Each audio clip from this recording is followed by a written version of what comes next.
Hi students, welcome to physics class.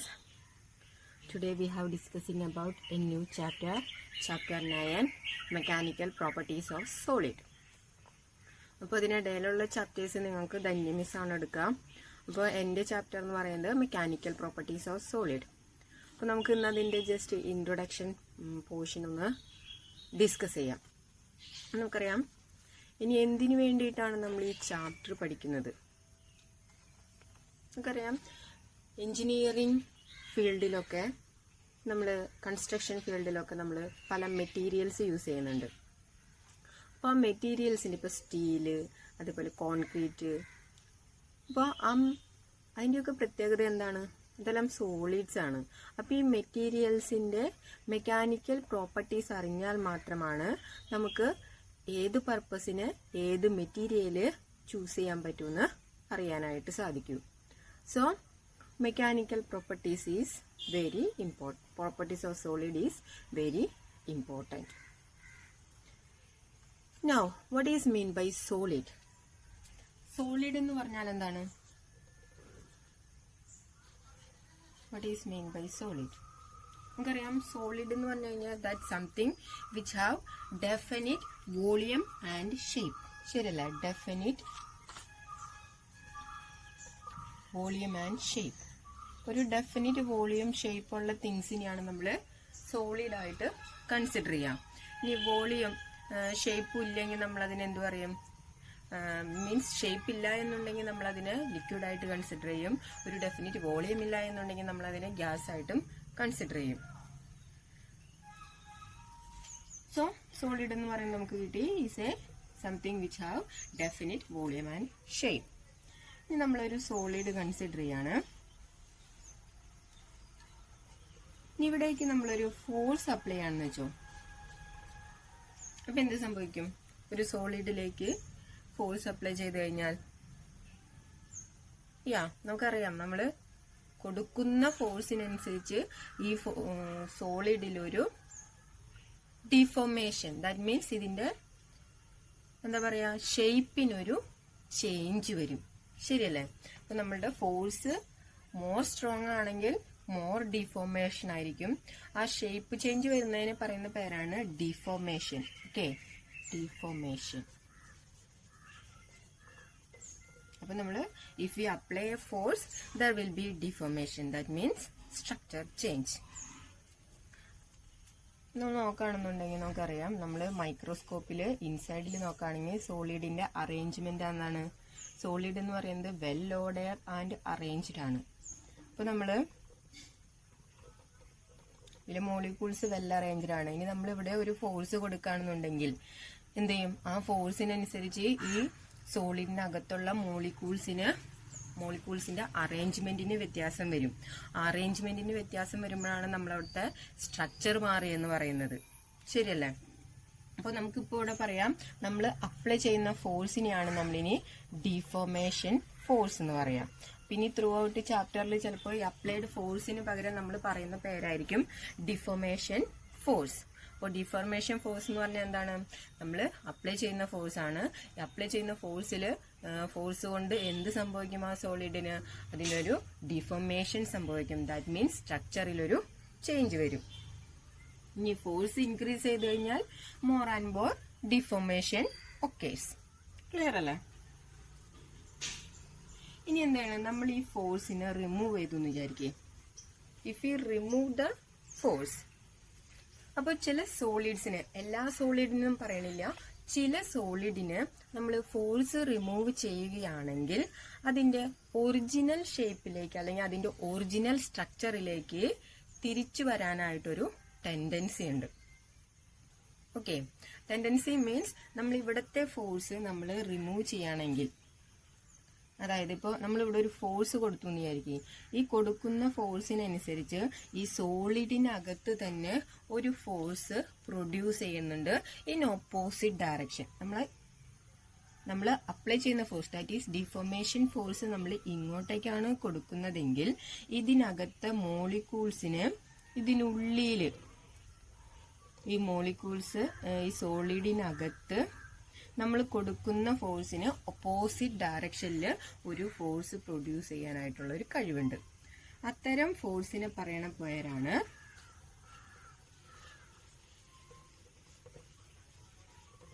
Restoring force. Okay, അപ്പൊ എന്താ നമ്മൾ പറഞ്ഞത്? നമ്മൾ ഡിഫോർമേഷൻ ഫോഴ്സിനെ റിമൂവ് ചെയ്ത് കഴിഞ്ഞാൽ ചില സോളിഡ്സ് അതിന്റെ ഒറിജിനൽ സ്ട്രക്ചറിലേക്ക് തിരിച്ചു വരും. അതിന്റെ കാരണം എന്താ? Due to the force produced in the inside of the solid. This force is called restoring force. ഇവിടെ നമ്മൾ 2 ടൈപ്പ് ഫോഴ്സിനെ കുറിച്ച് പഠിച്ചു, ഡിഫോർമേഷൻ ഫോഴ്സും റീസ്റ്റോറിംഗ് ഫോഴ്സും. ക്ലിയർ ആയില്ലേ? ഡിഫോർമേഷൻ ഫോഴ്സ് എന്ന് പറഞ്ഞാൽ അപ്ലൈഡ് ഫോഴ്സ് ആണ്. റീസ്റ്റോറിംഗ് ഫോഴ്സ് എന്ന് പറഞ്ഞു കഴിഞ്ഞാൽ നമ്മൾ അപ്ലൈ ചെയ്യുന്ന ഫോഴ്സിനോടൊപ്പം തന്നെ ചില സോളിഡ്സിന്റെ ഉള്ളില് നമ്മൾ അപ്ലൈ ചെയ്യുന്ന ഫോഴ്സിന് ഓപ്പോസിറ്റ് ഡയറക്ഷനിൽ പ്രൊഡ്യൂസ് ചെയ്യുന്ന ഫോഴ്സ് ആണ് റീസ്റ്റോറിംഗ് ഫോഴ്സ്. ഈ റീസ്റ്റോറിംഗ് ഫോഴ്സ് എന്ത് ചെയ്യും? ഈ ഒരു സോളിഡിനെ നമ്മൾ ഫോഴ്സ് റിമൂവ് ചെയ്യുകയാണെങ്കിൽ അതിന്റെ ഒറിജിനൽ ഷേപ്പിലേക്ക് തിരിച്ച് കൊണ്ടുവരും. ക്ലിയർ? സോ നമ്മൾ 2 ടൈപ്പ് ഫോഴ്സ് പഠിച്ചു, deformation force and restoring force. ഇനി റീസ്റ്റോറിംഗ് ഫോഴ്സിന്റെ ബേസിസിൽ സോളിഡ്സിനെ 2 ആയിട്ട് ക്ലാസിഫൈ ചെയ്തിട്ടുണ്ട്. First one is elastic solid or elastic materials, and the other one is plastic solid or plastic materials. Okay, അപ്പോൾ restoring ഫോഴ്സിന്റെ ബേസിസിൽ സോളിഡ്സിനെ 2 ആയിട്ട് classify ചെയ്തിട്ടുണ്ട്, elastic solid and plastic solid. ഇനി എന്താണ് ഇലാസ്റ്റിക് സോളിഡ് നോക്കാം. പേര് തന്നെ ഉണ്ട് ഇലാസ്റ്റിക്. ഇലാസ്റ്റിക്കിന്റെ പ്രത്യേകത എന്താണ്? നമുക്കറിയാം, നമ്മളൊരു ഫോഴ്സ് കൊടുത്തു കഴിഞ്ഞാൽ ആ ഫോഴ്സ് നമ്മൾ റിമൂവ് ചെയ്യുകയാണെങ്കിൽ ഇലാസ്റ്റിക്കിന്റെ പ്രത്യേകത എന്താ? അത് അതിന്റെ പഴയ പൊസിഷനിലേക്ക് തിരിച്ചു വരും. ശരിയല്ലേ? If the applied force is removed, the solid come back to its original shape. അപ്പൊ എന്തുണ്ട്? ആ ടൈപ്പ് സോളിഡിനെ പറയുന്ന പേരാണ് ഇലാസ്റ്റിക് സോളിഡ്. ഇവിടെ എന്താ നടക്കുന്നത്? എന്തുകൊണ്ടാണ് പഴയ അവസ്ഥയിലേക്ക് അത് തിരിച്ചു വരുന്നത്? നമുക്കറിയാം, നമ്മൾ പറഞ്ഞു ഒരു സോളിഡിനകത്ത് മോളിക്യൂൾസ് വെൽ അറേഞ്ച്ഡ് ആണെന്ന് പറഞ്ഞു. ഈ നമ്മൾ കൊടുക്കുന്ന ഫോഴ്സിനനുസരിച്ച് ഇതിനകത്ത് ഒരു റീസ്റ്റോറിംഗ് ഫോഴ്സ് പ്രൊഡ്യൂസ് ചെയ്യും. സോ അത് നമ്മൾ കൊടുക്കുന്ന ഫോഴ്സിന്റെ ഓപ്പോസിറ്റ് ഡയറക്ഷനിലായിരിക്കും. അപ്പോൾ നമ്മൾ എത്ര ഫോഴ്സ് കൊടുക്കുന്നോ അത്രയും ഫോഴ്സ് റീസ്റ്റോറിംഗ് ഫോഴ്സ് ഇവിടെ ഡെവലപ്പ് ചെയ്യുന്നത് കൊണ്ടാണ് ഫോഴ്സ് റിമൂവ് ചെയ്ത് കഴിഞ്ഞാൽ ഇത് പഴയ പൊസിഷനിലേക്ക് തിരിച്ചു വരുന്നത്. That means in elastic solid large amount of restoring force are produced. ശരിയല്ലേ? ഇലാസ്റ്റിക് സോളിഡ് എന്ന് പറഞ്ഞാൽ എന്താ? ഒരു ബോഡിയിൽ അപ്ലൈ ചെയ്യുന്ന ഫോഴ്സ് റിമൂവ് ചെയ്താൽ it come backs to its original structure. That is it produce large amount of restoring force. Example പറയുകയാണെങ്കിൽ എന്താ പറയാം? നമ്മൾ ജനറൽ ആയിട്ട് കേൾക്കുന്ന ഒരു എക്സാമ്പിൾ ആണ് റബ്ബർ ബാൻഡ്. ഈ റബ്ബർ ബാൻഡ് ശരിക്കും ഇലാസ്റ്റിക് സോളിഡിൽ നമുക്ക് ഉൾപ്പെടുത്താനായിട്ട് സാധിക്കില്ല. ഈ റബ്ബർ ബാൻഡ് എന്ന് പറയുന്നത് ഒരു ഇലാസ്റ്റോമർ ആണ്. ഇലാസ്റ്റോമർ എന്താന്ന് നമ്മൾ പിന്നീട് പഠിക്കും. പക്ഷെ നമ്മൾ ജനറൽ ആയിട്ട് നമ്മൾ ഡെയിലി ലൈഫിൽ നിന്ന് എക്സാമ്പിൾ കണക്ട് ചെയ്ത് പഠിക്കുമ്പോഴാണ് നമുക്ക് ഇലാസ്റ്റിക് സോളിഡിൽ അല്ലെങ്കിൽ ഇലാസ്റ്റിക് മെറ്റീരിയലിൽ റബ്ബർ ബാൻഡിനെ പറയാൻ പറ്റുന്നത്. ഓക്കെ, അതുപോലെ ഇമ്പോർട്ടന്റ് ആയിട്ടുള്ളൊരു ഒബ്ജക്റ്റ് ആണ് സ്റ്റീൽ. സ്റ്റീൽ എന്ന് പറയുന്നതും ഒരു ഇലാസ്റ്റിക് സോളിഡ് ആണ്. അപ്പോൾ ഈ 2 മെറ്റീരിയലിന്റെയും പ്രത്യേകത എന്ന് പറയുന്നത് നമ്മൾ എത്ര ഫോഴ്സ് കൊടുക്കുന്നോ അതിനനുസരിച്ച് അത്രയും തന്നെ റീസ്റ്റോറിംഗ് ഫോഴ്സ് ഈ മെറ്റീരിയലിലും ഡെവലപ്പ് ചെയ്യുന്നുണ്ട്. ഇനി എപ്പോഴും ക്വസ്റ്റ്യൻ വരാവുന്നത് ഒരു കൺഫ്യൂഷൻ വരുന്ന ഒരു ക്വസ്റ്റ്യൻ ഉണ്ട്. റബ്ബർ ആണോ സ്റ്റീലാണോ മോർ ഇലാസ്റ്റിക്? നമുക്ക് പെട്ടെന്ന് ചിന്തിക്കുമ്പോൾ നമ്മുടെ മനസ്സിൽ ആദ്യം വരുന്ന കേസ് റബ്ബർ ബാൻഡ് ആണ്. പക്ഷെ ആൻസർ തെറ്റാണ്. ഏറ്റവും ഇലാസ്റ്റിക് ആയിട്ടുള്ള മെറ്റീരിയൽ എന്ന് പറയുന്നത് സ്റ്റീലാണ്. എപ്പോഴും 1 വേർഡ് ചോദിക്കുന്ന ക്വസ്റ്റ്യൻ ആണ്, നോട്ട് ചെയ്ത് വെക്കാം. മോർ ഇലാസ്റ്റിക് മെറ്റീരിയൽ എന്ന് പറയുന്നത് സ്റ്റീലാണ്. ഓക്കെ, എന്തുകൊണ്ടാണെന്ന് വെച്ച് കഴിഞ്ഞാൽ നമുക്കറിയാം റബ്ബർ ബാൻഡിനെ നമ്മൾ എത്ര ഫോഴ്സ് കൊടുക്കുന്ന അതിനനുസരിച്ച് ആ റബ്ബർ ബാൻഡ് വലിയും, ശരിയല്ലേ? ഇനി ഫോഴ്സ് കൂടുന്നതിനനുസരിച്ച് ആ റബ്ബർ ബാൻഡ് പൊട്ടും, ശരിയല്ലേ? പക്ഷെ സ്റ്റീലിന്റെ കേസിൽ നോക്കിയാൽ നമ്മൾ എത്ര വലിച്ചു നീട്ടിയാലും ഈ സ്റ്റീൽ എന്ന് പറയുന്നത് ബ്രേക്ക് ചെയ്യില്ല. എന്തുകൊണ്ടാണ് സ്റ്റീൽ ബ്രേക്ക് ചെയ്യാത്തത്? നമ്മൾ കൊടുക്കുന്ന ഫോഴ്സിനനുസരിച്ച് ഈ സ്റ്റീലിനകത്ത് പ്രൊഡ്യൂസ് ചെയ്യുന്ന ഡിഫോമിംഗ് ഫോഴ്സും കൂടുതലാണ്. ഓക്കെ, പക്ഷെ ഇവിടെ നമ്മൾ കൊടുക്കുന്ന ഫോഴ്സിനനുസരിച്ചുള്ള ഡിഫോമിംഗ് ഫോഴ്സ് പ്രൊഡ്യൂസ് ചെയ്യുന്നില്ല. So steel is more elastic. Clear? ഇനി പ്ലാസ്റ്റിക് സോളിഡ് എന്തായിരിക്കും? നമുക്കറിയാം, നമ്മൾ അപ്ലൈ ചെയ്യുന്ന ഫോഴ്സ് റിമൂവ് ചെയ്ത് കഴിഞ്ഞാൽ അത് അതിന്റെ ഒറിജിനൽ പൊസിഷനിലേക്ക് തിരിച്ചു വരുന്നില്ല എന്നുണ്ടെങ്കിൽ അത്തരം സോളിഡ്സിനെ പറയുന്ന പേരാണ് പ്ലാസ്റ്റിക് സോളിഡ്. അതിന് എക്സാമ്പിൾ നമുക്ക് പറയാം പ്ലാസ്റ്റിക് മെറ്റീരിയൽസ്. നമുക്കറിയാം, ഒരു ഫോഴ്സ് കൊടുത്ത് ഷേപ്പൊക്കെ ചേഞ്ച് ചെയ്യാനായിട്ട് പറ്റും, പക്ഷെ ആ ഫോഴ്സ് റിമൂവ് ചെയ്ത് കഴിഞ്ഞാൽ അത് അതിന്റെ ഒറിജിനൽ പൊസിഷനിലേക്ക് തിരിച്ചു വരാൻ കുറച്ച് ഡിഫിക്കൽട്ടാണ്, അല്ലെങ്കിൽ തിരിച്ചു വരില്ല. അപ്പം അത്തരം സോളിഡ്സിനെ പറയുന്ന പേരാണ് plastic solid. Example plastic materials പറയാം. Plastic material. ഇനി ജനറലായിട്ട് നമ്മുടെ ഡെയിലി ലൈഫിൽ നിന്ന് പറയുകയാണെങ്കിൽ ആട്ട നമ്മൾ കുഴച്ചൊരു രൂപത്തിലാക്കി വെച്ച് കഴിഞ്ഞാൽ നമ്മളാ കൊടുക്കുന്ന ഫോഴ്സ് കിട്ടാലും അത് പൊടിയായിട്ട് തിരിച്ചു വരില്ല. അപ്പൊ ഈ ഒരു എക്സാമ്പിൾ ഞാൻ പറഞ്ഞത് നിങ്ങൾക്ക് ഓർക്കാൻ എളുപ്പത്തിനാണ്, കേട്ടില്ലേ? അപ്പോൾ റീസ്റ്റോറിംഗ് ഫോഴ്സിന്റെ ബേസിസിൽ സോളിഡ്സിനെ രണ്ടായിട്ട് ക്ലാസിഫൈ ചെയ്തിട്ടുണ്ട്, elastic solid and plastic solid. Next topic ഈ സ്ട്രെസ് ആൻഡ് സ്ട്രെയിൻ. ഈ ചാപ്റ്ററിൽ ഇമ്പോർട്ടൻറ്റ് ടോപ്പിക്കാണ് എന്താണ് സ്ട്രെസ്, എന്താണ് സ്ട്രെയിൻ. അപ്പോൾ നമുക്കതൊരു എക്സാമ്പിളിൽ നിന്ന് ഐഡന്റിഫൈ ചെയ്യാം. Consider an body, solid body. ആ ബോഡിയുടെ ഒരെൻഡിൽ നമ്മളൊരു വെയിറ്റ് ഹാങ് ചെയ്യാണ്. അപ്പോൾ വെയിറ്റ് ഹാങ് ചെയ്യാന്ന് പറഞ്ഞു കഴിഞ്ഞാൽ ഈ ബോഡിയിൽ ഫോഴ്സ് ആക്ട് ചെയ്യണത് എവിടെയായിരിക്കും? ഒരു പർട്ടിക്കുലർ ഏരിയ, ദാറ്റ് മീൻസ് ഈ പോർഷനിലാണ്. നമുക്കറിയാം വെയിറ്റ് എന്ന് പറയുമ്പോൾ നമുക്കറിയാം വിച്ച് ഈസ് mg ആണ്. വെയിറ്റ് ഹാങ് ചെയ്തുകൊണ്ട് തന്നെ ഈ ബോഡിയിൽ ആക്ട് ചെയ്യുന്ന ഫോഴ്സ് എന്ന് പറയുന്നത് ഡൗൺവേർഡ് ഡയറക്ഷനിലാണ്, ശരിയല്ലേ? നമ്മളൊരു പർട്ടിക്കുലർ വെയിറ്റ് തൂക്കുമ്പോൾ ഫോഴ്സ് ആക്ട് ചെയ്യുന്നത് ഡൗൺവേർഡ് ഡയറക്ഷൻ. ഇനി ഈ ഫോഴ്സ് ഈ ഡൗൺവേർഡ് ഡയറക്ഷനിൽ ആക്ട് ചെയ്യുമ്പോൾ തന്നെ ഇതിനകത്ത് നമുക്കറിയാം ഒരു ഡിഫോമിംഗ് ഫോഴ്സ് ഉണ്ട് which is in opposite direction. നമ്മൾ ഈ ബോഡിയുടെ ലെങ്ത്, അതായത് ഒറിജിനൽ ലെങ്ത് L ആയിട്ട് കൺസിഡർ ചെയ്യാണ്. ഇനി ഫോഴ്സ് ആക്ട് ചെയ്യുമ്പോൾ നമുക്കറിയാം ഈ ബോഡിക്ക് ഒരു ഇലോങ്ങേഷൻ ഉണ്ടാവും താഴേക്ക്, ശരിയല്ല? ഡൗൺവേർഡ് ഡയറക്ഷനിലൊരു ഇലോങ്ങേഷൻ ഉണ്ടായിരിക്കും. ക്ലിയർ? അപ്പൊ എന്തുകൊണ്ടാണ് അങ്ങനെ ഒരു ഇലോങ്ങേഷൻ ഉണ്ടാവുന്നത്? ഈ ഒരു പർട്ടിക്കുലർ ഏരിയയിൽ ഫോഴ്സ് ആക്ട് ചെയ്യുന്നത് കൊണ്ടാണ് അവിടെ ഒരു ബോഡിക്ക് ഒരു ഇലോങ്ങേഷൻ ഉണ്ടാവുന്നത്. സോ നമുക്ക് സ്ട്രെസ് എന്ന് പറയുന്നത് ഡിഫൈൻ ചെയ്യാം. സ്ട്രെസ് എന്ന് പറയുന്നത് restoring force divided by unit area.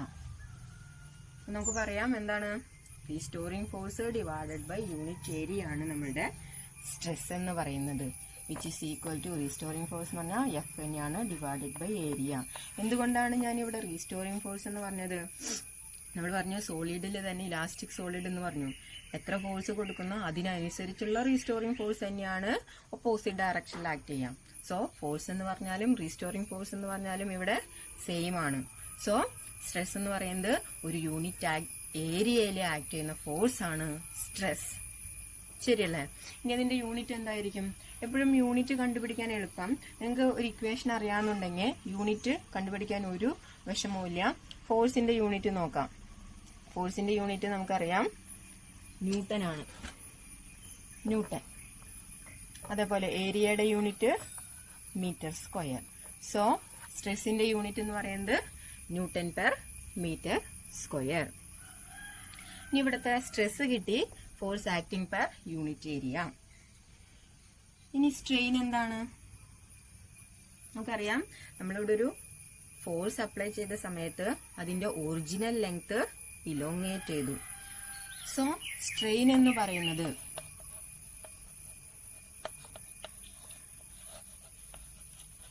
Change in length divided by original length. Okay, strain എന്ന് പറഞ്ഞാൽ which is the ratio of change in length divided by original length, അല്ലെങ്കിൽ പറയാം it is the ratio of change in length to the original length. Okay, അപ്പൊ നമുക്കറിയാം original length അല്ല എന്നറിയാം. അപ്പൊ എന്തായാലും ഫോഴ്സ് കൊടുത്തപ്പോ ഒരു ഇലോങ്ങേഷൻ നടന്നു എന്നുണ്ടെങ്കിൽ അവിടുത്തെ ലെങ്ത് എന്ന് പറയുന്നത് ഡെൽറ്റ എൽ ആയിരിക്കും. ഡെൽറ്റ റെപ്രസെന്റ് ചെയ്യുന്നത് ആ ചേഞ്ചിനെയാണ്. സോ ഇക്വേഷൻ നമുക്ക് എന്ത് കിട്ടി? Delta L by L. This is strain. Delta L by L. ഇനി ഇതിന്റെ യൂണിറ്റ് എന്താന്ന് നോക്കിക്കഴിഞ്ഞാൽ ഡെൽറ്റ എൽ എന്ന് പറഞ്ഞാൽ ചേഞ്ച് ഇൻ ലെങ്ത് ആണ്. ലെങ്ത് സാധാരണ നമ്മൾ മീറ്ററിലാണ് റെപ്രസെന്റ് ചെയ്യാറ്. ലെങ്ത് ചേഞ്ച് ഇൻ ലെങ്ത് ആയാലും മീറ്ററിൽ തന്നെ വരും. അപ്പൊ മീറ്റർ ക്യാൻസൽ ചെയ്ത് പോകും. So strain is a unitless quantity. ഇനി സ്ട്രെയിൻ ഒരു പ്രത്യേകത നമ്മൾ സെക്കൻഡ് ചാപ്റ്ററിൽ പഠിച്ചിട്ടുണ്ട്. സ്ട്രെയിൻ എന്ന് പറയുന്നത് ഒരു ഡയമെൻഷൻലെസ് യൂണിറ്റ്ലെസ് ക്വാണ്ടിറ്റി ആണ്. ഡയമെൻഷനും ഇല്ല സ്ട്രെയിന്, യൂണിറ്റും ഇല്ല. Clear? Next we have to discuss about type of stress and strain. Types. അതായത് നമ്മൾ കൊടുക്കുന്ന ഫോഴ്സിനനുസരിച്ച് സ്ട്രെസ്സിലും സ്ട്രെയിനിനും പറയുന്ന പേരുകൾ. ഇപ്പൊ നമ്മൾ ഒരെണ്ണം നമ്മൾ ഓൾറെഡി പഠിച്ചു. Force applied along length. നമ്മൾ അപ്ലൈ ചെയ്യുന്നത് ഒരു ബോഡിയിൽ ഫോഴ്സ് അപ്ലൈ ചെയ്യുന്നത് അലോങ് ലെങ്ത്. അതായത് ഇപ്പൊ നമ്മൾ കണ്ട കേസ്, ഇപ്പൊ ഇങ്ങനെ ഒരു ബോഡി, അവിടെ നമ്മൾ ഫോഴ്സ് കൊടുക്കുന്നത് ഈ ഡയറക്ഷനിലാണെങ്കിൽ നമുക്കറിയാം അവിടെ ചേഞ്ച് വരുന്നത് ബോഡിയുടെ ലെങ്തിനാണ്. ശരിയല്ലേ? ലെങ്തിലാണ് ഇലോങ്ങേഷൻ സംഭവിക്കുന്നത്. നമ്മൾ കഴിഞ്ഞ വീഡിയോയിൽ കണ്ട കാര്യമാണ്. അപ്പൊ അവിടുത്തെ according to the force applied along length, ആ ടൈപ്പ് സ്ട്രെസ്സിനെ അല്ലെങ്കിൽ സ്ട്രെയിനിനെ പറയുന്ന പേരാണ് ടെൻസൈൽ സ്ട്രെസ്. ഓർ ഒരു പേരും കൂടി പറയുന്നതിന് കംപ്രസീവ് സ്ട്രെസ്. കംപ്രസീവ്. അപ്പോൾ if the force applied along length, ലെങ്ത്തിന് അലോങ് ആയിട്ടാണ് ഫോഴ്സ് അപ്ലൈ ചെയ്യുന്നുണ്ടെങ്കിൽ അത്തരം സ്ട്രെസ്സിനെ പറയാ ടെൻസൈൽ സ്ട്രെസ് അല്ലെങ്കിൽ കംപ്രസീവ് സ്ട്രെസ്. അത്തരം സ്ട്രെയിനെ പറയാ tensile strain or compressive strain. അപ്പൊ ഈ ഒരു ടോപ്പിക് നമ്മൾ ഓൾറെഡി കണ്ടു. സ്ട്രെസ് എന്ന് പറയുന്നത് നമുക്കറിയാം ഇവിടെ ഫോഴ്സ് ബൈ ഏരിയ ആണ്. അതേപോലെ തന്നെ സ്ട്രെയിൻ എന്ന് പറയുന്നത് which is change in length divided by original length. ഈ ലെങ്ത്തിൽ വരുന്ന ചേഞ്ച് എന്ന് പറയുന്നത് ഡെൽറ്റ എൽ ആയിരിക്കും. So delta L by L. ഇതാണ് ഒരു type stress and strain. That is force applied along length. That is tensile or compressive stress or strain. ഇനി രണ്ടാമത്തെ കാറ്റഗറി എന്ന് പറയുന്നത് force applied in tangential. Tangential എന്ന് പറഞ്ഞു കഴിഞ്ഞാൽ ഇപ്പോൾ നമ്മളൊരു ബോഡി അല്ലെങ്കിൽ ഒരു ഒബ്ജക്റ്റ് കൺസിഡർ ചെയ്തു. ഇനി ഇതിനെ ഇവിടെ നിന്നൊരു സൈഡിൽ നിന്നൊരു തള്ളു കൊടുത്തു. അപ്പൊ എന്ത് സംഭവിക്കും? നമുക്കറിയാം ഷേപ്പിനൊരു ചേഞ്ച് വരും അല്ലെ? ആ ചേഞ്ച് എന്ന് വന്നത് ഇങ്ങനെയാന്ന് വിചാരിക്കും. ഇവിടെ തള്ളിയപ്പോൾ ഇങ്ങോട്ട് ഇങ്ങനെയാണ് അതിന് ചേഞ്ച് വന്നത്. അപ്പോൾ ഒരു സൈഡിൽ നിന്ന് ഒരു തള്ളു കൊടുത്തപ്പോൾ അല്ലെങ്കിൽ ഒരു തട്ട് കൊടുത്തപ്പോൾ ആ ബോഡിക്ക് വന്ന ചേഞ്ചാണിത്. ഇനി നമ്മുടെ ഈ ബോഡിയുടെ ലെങ്ത് എൽ തന്നെയാണ്. ഇനിയിപ്പോൾ ഒരു പർട്ടിക്കുലർ ആംഗിളിൽ അതിനൊരു വളയൽ വന്നു അല്ലെങ്കിൽ ഒരു ചേഞ്ച് വന്നു. That is angle theta. ഇനി ഇവിടെ വന്ന ആ ചേഞ്ചിനെ നമുക്ക്, അതായത് ഇതായിരുന്നു ഒറിജിനൽ, ഇതാണ് ഇപ്പോഴത്തെ ന്യൂ പൊസിഷൻ, അതിനെ നമുക്ക് ഡെൽറ്റ എക്സ് ആയിട്ട് കൺസിഡർ ചെയ്യാം. ഓക്കെ. അപ്പോൾ ഇവിടെ എങ്ങനെയാണ് ഫോഴ്സ് അപ്ലൈ ചെയ്തത്? In the tangential, applied in tangential. അതുകൊണ്ട് തന്നെ ആ ഒരു സ്ട്രെസ് അല്ലെങ്കിൽ ആ ഒരു സ്ട്രെയിനെ പറയുന്ന പേരാണ് tangential stress or shearing stress. Okay, tangential or shearing. Tangential stress or shearing stress, അതല്ലെങ്കിൽ പറയാം സ്ട്രെയിനിന്റെ കേസിലാണെങ്കിൽ tangential strain or shearing strain. അപ്പൊ ഇവിടെ എന്താണ് മാറ്റം വരുന്നത്? ടാൻജൻഷ്യനിൽ വരുമ്പോൾ ആ ബോഡിക്ക് ഒരു പൊസിഷനിൽ ഒരു ചേഞ്ച് വരുന്നുണ്ട്. അപ്പൊ നമുക്ക് ഇവിടുത്തെ സ്ട്രെസ് എന്ന് പറയുന്നത് എന്ത് പറയാം? ഫോഴ്സ് ആക്ട് ചെയ്യണോണ്ട് തന്നെയാണ് അവിടെ സ്ട്രെസ് ഉണ്ടാകുന്നത്. ഒരു യൂണിറ്റ് ഏരിയയിൽ ഒരു ഫോഴ്സ് ആക്ട് ചെയ്തുകൊണ്ടാണ് അതിന്റെ ഷേപ്പിന് ഒരു ചേഞ്ച് വന്നത്. സോ ടാൻജൻഷ്യൽ സ്ട്രെസ് എന്ന് പറഞ്ഞാൽ ഫോഴ്സ് ബൈ ഏരിയ തന്നെയാണ്. ഇനി ടാൻജൻഷ്യൽ സ്ട്രെയിൻ എന്ന് പറഞ്ഞാൽ എന്ത് വരും? നമുക്കറിയാം change in length divided by original length ആണ്. ചേഞ്ച് ഇൻ ലെങ്ത് എന്ന് പറയുന്നത് എന്താണ്? ഡെൽറ്റ എക്സ് ആണ്. അപ്പോൾ delta X divided by original length നമ്മൾ എത്രയായിട്ടാണ് കൺസിഡർ ചെയ്ത്? എൽ. ഓക്കെ, ഇനി ഇവിടെ നോക്കാം. സ്ട്രെയിൻ നമുക്ക് കിട്ടി ഡെൽറ്റ എക്സ് ബൈ എൽ എന്ന് കിട്ടി. ഇതൊരു ട്രയാങ്കിൾ അല്ലേ? റൈറ്റ് ആംഗിൾ ട്രയാങ്കിൾ ആണെന്ന് പറയാൻ വേണമെങ്കിൽ ഇതൊരു പർട്ടിക്കുലർ ആംഗിൾ ഉണ്ട് തീറ്റ. അങ്ങനെയാണെങ്കിൽ നമുക്ക് ഇവിടെ നിന്ന് ഡെൽറ്റ എക്സ് ബൈ എൽ എന്ന് പറഞ്ഞാൽ എന്താണ്? ഡെൽറ്റ എക്സ് എന്ന് പറയുന്നത് ഈ ആംഗിളിന്റെ ഓപ്പോസിറ്റ് സൈഡാണ്, ഡിവൈഡഡ് ബൈ ഈ ആംഗിളിന്റെ അഡ്ജസൻറ്റ് സൈഡാണ്. ശരിയല്ലേ? ഡെൽറ്റ എക്സ് ബൈ എൽ എന്ന് പറഞ്ഞാൽ adjacent side by opposite side by adjacent side. That means tan theta. അപ്പോൾ ടാൻ തീറ്റ തന്നെയാണ് നമ്മൾ opposite side by adjacent side എന്ന് പറയാറ്.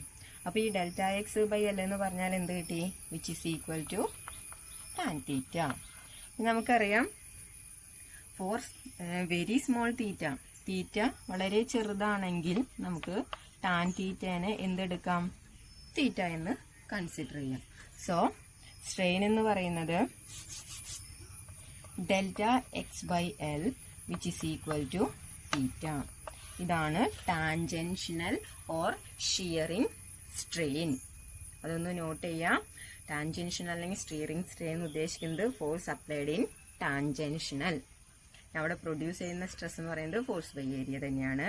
സ്ട്രെയിൻ എന്ന് പറയുന്നത് change in length divided by original length. That means delta X by L. അപ്പോൾ ഇതൊരു triangle ആയതുകൊണ്ട് ഡെൽറ്റ എക്സ് ബൈ എൽ എന്ന് പറയുന്നത് ഓപ്പോസിറ്റ് സൈഡ് ബൈ അഡ്ജസൻറ്റ് സൈഡാണ്. That means tan theta. ഇനി തീറ്റ വളരെ ചെറുതാണെങ്കിൽ നമുക്ക് ടാൻ തീറ്റനെ നിയർലി ഈക്വൽ ടു തീറ്റ എന്ന് തന്നെ കൺസിഡർ ചെയ്യാം. So delta X by L that is theta. That is strain equal to delta X by L. So നമ്മൾ രണ്ടെണ്ണം കണ്ടു കഴിഞ്ഞു. ഇനി തേർഡ് വൺ എന്ന് പറയുന്നത് നമ്മളൊരു ബലൂൺ വെള്ളത്തിൽ മുക്കി കഴിഞ്ഞാൽ നമുക്കറിയാം ബലൂൺ വീർപ്പിച്ച് കഴിഞ്ഞാൽ നമുക്കറിയാം അതിനകത്ത് എയർ ഉണ്ട്. അപ്പം അതിനകത്തൊരു പ്രഷർ വന്നു. ഇനി ആ ബലൂണിനെ നമ്മളൊന്ന് വാട്ടറിൽ ഡിപ്പ് ചെയ്താൽ എന്ത് സംഭവിക്കും? അതിൻ്റെ സൈസ് കുറയും. ശരിയല്ലേ? എന്തുകൊണ്ടാണ്? നമുക്കറിയാം വാട്ടറിനകത്ത് പ്രഷർ കൂടുതലാണ്. സോ അതുകൊണ്ട് ആ ഒബ്ജക്റ്റിന്റെ സൈസ് അവിടെ കുറയാണ് ചെയ്യുന്നത്. അപ്പൊ അവിടെ എന്താണ് സൈസ് കുറയാന്ന് പറഞ്ഞു കഴിഞ്ഞാൽ അതിനകത്തുള്ള എയറിന്റെ വോളിയം കുറയാണ്. ശരിയല്ലേ? അപ്പൊ അത്തരം സ്ട്രെസ് അല്ലെങ്കിൽ സ്ട്രെയിനെ പറയുന്ന പേരാണ് വോളിയം ഓർ ഒരു പേരും കൂടി പറയും ഹൈഡ്രോലിക്.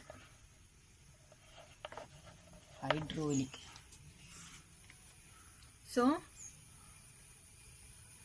വോളിയം സ്ട്രെസ് അല്ലെങ്കിൽ ഹൈഡ്രോളിക് സ്ട്രെസ് എന്ന് പറഞ്ഞു കഴിഞ്ഞാൽ നമുക്കറിയാം പ്രഷറുമായിട്ട് റിലേറ്റ് ചെയ്യണതാണ്. സോ അതിന് നമുക്ക് ഡെൽറ്റ പി എന്ന് പറയാം. ചേഞ്ച് ഇൻ പ്രഷർ കൊണ്ടാണ്. സോ ഫോഴ്സ് ബൈ ഏരിയ തന്നെ. അപ്പോൾ സ്ട്രെസ് എന്ന് പറയുന്നത് എല്ലാ കേസിലും ഒരു യൂണിറ്റ് ഏരിയയിൽ ആക്ട് ചെയ്യുന്ന ഫോഴ്സ് തന്നെയാണ്. ഇനി ഇവിടുത്തെ കേസിൽ ആ ഫോഴ്സ് ബൈ ഏരിയ എന്ന് പറഞ്ഞു കഴിഞ്ഞാൽ ഇവിടെ എന്താണ് ചേഞ്ച് വരുന്നത്? പ്രഷറിലുള്ള ചേഞ്ച് കൊണ്ടാണ്. ശരിയല്ലേ? അപ്പൊ അതുകൊണ്ട് ആ സ്ട്രെസ്സിനെ നമ്മൾ പ്രഷർ എന്ന് പറയുന്നു. That is force by area. ഇനി ഇവിടുത്തെ സ്ട്രെയിൻ എന്തായിരിക്കും? Strain which is equal to നമുക്കറിയാം ഇവിടെ ലെങ്തിലല്ല ചേഞ്ച് വരുന്നത്. ബലൂണിനെ വാട്ടറിൽ ഡിപ്പ് ചെയ്ത് കഴിഞ്ഞാൽ അതിന്റെ വോളിയാണ് ചേഞ്ച് വരുന്നത്. സോ നമുക്ക് പറയാം change in volume divided by original volume. ശരിയല്ലേ? That is delta V by V. അപ്പൊ ചേഞ്ച് ഇൻ വോളിയം എന്ന് പറയുന്നത് നമ്മൾ ഡെൽറ്റ വി ആയിട്ട് കൺസിഡർ ചെയ്തു. ഒറിജിനൽ വോളിയം എന്ന് പറയുന്നത് വി. ഓക്കെ, അപ്പൊ 3 ടൈപ്പിലുള്ള സ്ട്രെസ്സും സ്ട്രെയിനും നമ്മൾ പഠിച്ചു. First one is tensile or compressive. That means the force applied along the length. ഇനി tangential or shearing stress or strain എന്ന് പറഞ്ഞു കഴിഞ്ഞാൽ the force applied in tangential. അപ്പോൾ അവിടെ അതിന്റെ ഷേപ്പിനാണ് ചേഞ്ച് വരിക. ദാറ്റ് മീൻസ് ഷേപ്പിന് ചേഞ്ച് വരും. ഇനി അടുത്തതെന്ന് പറയുന്നത് the force acting about its volume. വോളിയത്തിൽ ചേഞ്ച് വരുമ്പോൾ വോളിയം കൊണ്ട് പ്രൊഡ്യൂസ് ചെയ്യുന്നതിനെയാണ് നമ്മൾ സ്ട്രെസ്സോ അല്ലെങ്കിൽ സ്ട്രെയിനോ പറയണത്. അപ്പോൾ type of stress and strain നിങ്ങൾക്ക് മനസ്സിലായെന്ന് വിചാരിക്കുന്നു. അപ്പോൾ ഇത്രയും കാര്യങ്ങൾ അറിഞ്ഞിരുന്നാൽ മാത്രമാണ് നമുക്കിനി നമ്മുടെ മെയിൻ ആയിട്ടുള്ള ടോപ്പിക്കുകളിലേക്ക് പോകാനായിട്ട് സാധിക്കുള്ളൂ. സോ ഈ ടോപ്പിക്കുകൾ നന്നായിട്ട് സ്റ്റഡി ചെയ്യാം.